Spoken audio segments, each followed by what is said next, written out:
Retired Marine Lance Corporal William Kyle Carpenter will become the 79th living recipient of the Medal of Honor, the nation's highest military award. He'll receive the award from President Obama during a White House ceremony for his heroic actions in Afghanistan in 2010, when he dove on a live grenade to save the life of a fellow Marine.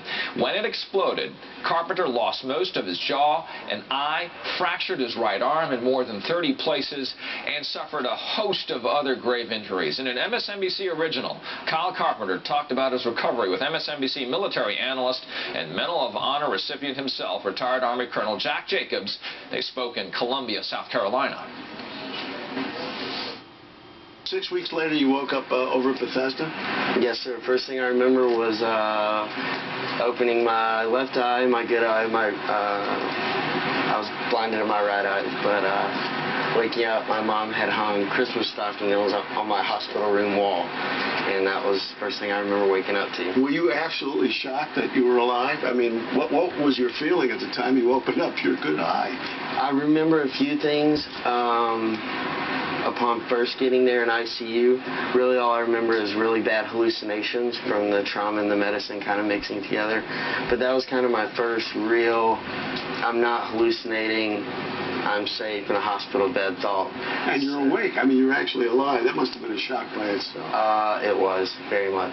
How much time did you spend in Bethesda before they finally let you go for? Well, I got medevaced into Bethesda, what's now Walter Reed, November 28th of 2010.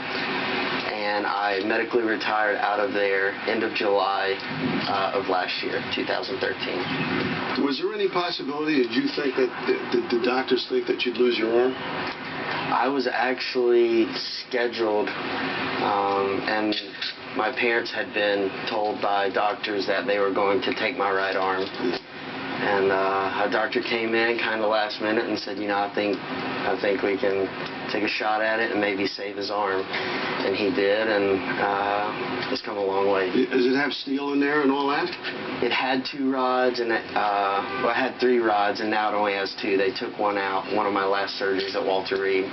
But oh yeah, it still lights up on the X-rays. Our Colonel Jack Jacobs joins us right now.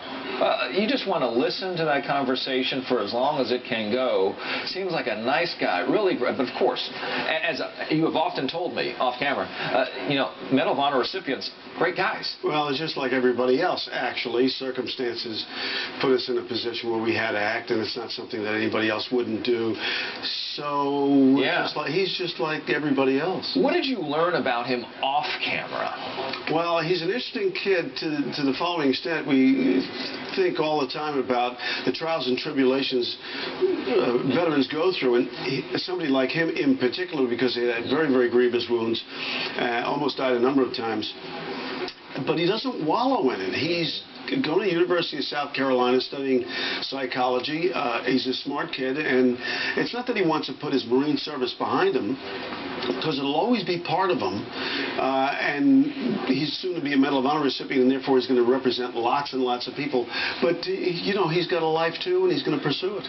So I'm always impressed when I get the opportunity to speak with you, also being a Medal of Honor recipient. What's it like for you to speak to one that's about to become one? How did that go? Well, I'm looking at it from his standpoint. Right. When I was a new recipient, the first guy who told me how to act and what to do was Jimmy Doolittle. Right. General Jimmy Doolittle, who led the raid on Tokyo right after the attack on Pearl Harbor in the early part of 1942. A little nervous, I bet. I was much more nervous being told what to do by Jimmy Doolittle than I ever was going to the White House and receiving the Medal of Honor from President Nixon. And when I talked to Kyle, he said exactly the same thing. Okay, well, he's about to do that. We'll see what happens when he goes to the White House and does it. Colonel Jack Jacobs, as always, thank you so much.